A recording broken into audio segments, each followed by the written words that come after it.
झूठी शान के परिंदे ही अक्सर ज्यादा फड़फड़ाते हैं क्योंकि बांस की उड़ान में कभी आवाज नहीं होती। दोस्तों, कभी भी पैर में आने वाले तिनके की भी निंदा नहीं करनी चाहिए क्योंकि अगर वही तिनका आंख में चला जाए तो बहुत पीड़ा होगी। दोस्तों, सिर्फ बड़े होने से कुछ नहीं होता। उदाहरण के लिए खजूर का पेड़ जो इतना बड़ा होता है पर न तो किसी यात्री को धूप के समय छाया दे सकता है, न ही उसके फल कोई आसानी से तोड़ के अपनी भूख मिटा सकता है। स्वार्थी लोग मात्र सुख के साथी होते हैं। जब दुख आता है तो भाग खड़े होने में क्षणिक विलंब नहीं करते हैं, और जो सच्चे परमार्थी होते हैं वे दुख हो या सुख सदा साथ होते हैं। संसार झूठा और असार है जहां कोई अपना मित्र और संबंधी नहीं है। इसलिए तू राम कृष्ण नाम की सच्चाई को जान ले तो ही इस भवसागर से मुक्ति मिल जाएगी। अपना पूरा जीवन केवल सोने और खाने में ही बर्बाद कर देने वाले हे मनुष्य, तू याद रख कि भगवान ने यह अनमोल जन्म ऊंचाइयों को हासिल करने के लिए दिया है, न कि इसे बेकार करने के लिए। पवित्र नदियों में शारीरिक मेल धो लेने से कल्याण नहीं होता। इसके लिए भक्ति साधना से मन का मेल साफ करना पड़ता है। जैसे मछली हमेशा जल में रहती है लेकिन इतना धुलकर भी उसकी दुर्गंध समाप्त नहीं होती। तेरे पास जो है उसका कद्र कर, यहाँ आसमां के पास भी खुद की जमीन नहीं। दोस्तों, चिंता का एक मुख्य कारण है कि हम असंतुष्ट रहते हैं। हमारे पास जो भी है उसकी हम कदर नहीं करते। जो दूसरों के पास है उसे देखते रहते हैं, उसे प्राप्त करने के लिए चिंता करने लगते हैं। दोस्तों, सबके पास बहुत नहीं होता और होना भी नहीं चाहिए, क्योंकि यह दुनिया में सभी अपना कर्म का फल प्राप्त करते हैं। कुछ लोग अपने भाग्य से ही कुछ प्राप्त कर लेते हैं, हमें उससे जलन नहीं करनी चाहिए।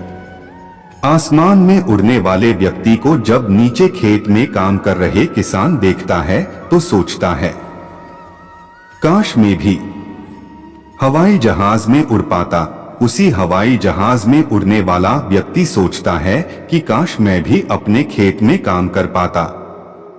जमीन पर रहने वाले और आसमान में उड़ने वाले दोनों ही असंतुष्ट हैं। इसलिए जहां रहे, जिस हाल में रहे, संतुष्ट रहना सीखें। संतोषम परम सुखम, संतोष में ही सबसे बड़ा सुख मिलता है। दोस्तों, कई समस्या ऐसे होती हैं जिसे हम कितना भी दूर जाना चाहे वह दूर नहीं हो पाती। उस समस्या को समय पर छोड़ दो। अगर आप ईश्वर में विश्वास करते हैं तो उन पर भरोसा जरूर रखें। यदि कोई आपको समस्या दे रहा है उसका समाधान भी आपके आसपास ही है। भगवान का नाम ले और भगवान को याद करें, क्योंकि हम जितना समस्या का समाधान करते हैं हम उतना ही मजबूत होते हैं। हर आपदा में अवसर निकालने वाला ही सच्चा इंसान होता है। दोस्तों, हमेशा आशावादी रहे, आशा ही जीवन है। चाहे कैसी भी परिस्थिति आ जाए, आप एक बार निश्चय कर लो कि मुझे आशावादी ही बनना, मुझे निराशावादी नहीं बनना है। यदि आप आशावादी रहोगे, चिंता आपसे दूर रहेगी। जब भी आप निराशावादी बनोगे, चिंता आपको घेर लेगी। मत सोच इतना जिंदगी के बारे में, जिसने जिंदगी दी है उसने भी तो कुछ सोचा ही होगा। एक कहानी आप जरूर सुने होंगे। एक बार राजा ने दो व्यक्ति को मृत्युदंड दिया। दोनों व्यक्ति में से एक आशावादी था और दूसरा निराशावादी। राजा ने दोनों से उनकी आखिरी इच्छा पूछी। निराशावादी व्यक्ति ने कहा, अब तो मुझे मरना ही है, अब मेरी कोई इच्छा नहीं है, आप तो मुझे जल्द से जल्द मौत दे दो, मेरी कोई इच्छा नहीं है।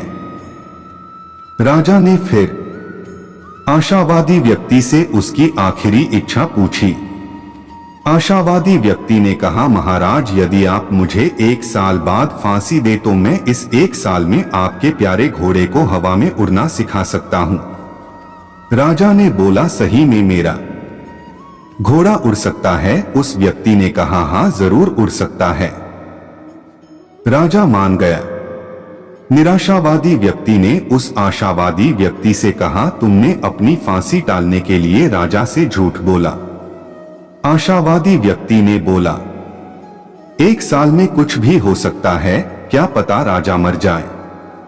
यह भी हो सकता है कि घोड़ा मर जाए, क्या पता कहीं 1 साल में मैं ही मर जाऊं, और सबसे अंत में हो सकता राजा का मूड बदल जाए और मुझे माफ कर दे। इसलिए हमेशा आशावादी बने रहना होगा। आप क्या लेकर आए थे जो आपने खो दिया? आपने पैदा क्या किया था जो खो दिया? आप ना कुछ लेकर आए थे, ना कुछ लेकर जाओगे। जो कुछ लिया था वह यहीं से लिया था, जो दिया यहीं पर दिया। जो कुछ भी मिला भगवान से मिला, जो दिया वह भी भगवान को ही दिया। तुम खाली हाथ आए थे, खाली हाथ ही जाओगे। जो आज तुम्हारे पास है वह कल किसी और के पास होगा, परसों किसी और के पास होगा। तुम इसे सत्य समझकर खुश रहो, बस यही बात तुम्हें अंदर से खुश कर सकती है। दोस्तों, इसलिए आप खुश रहे, स्वस्थ रहे। जय श्री राधे।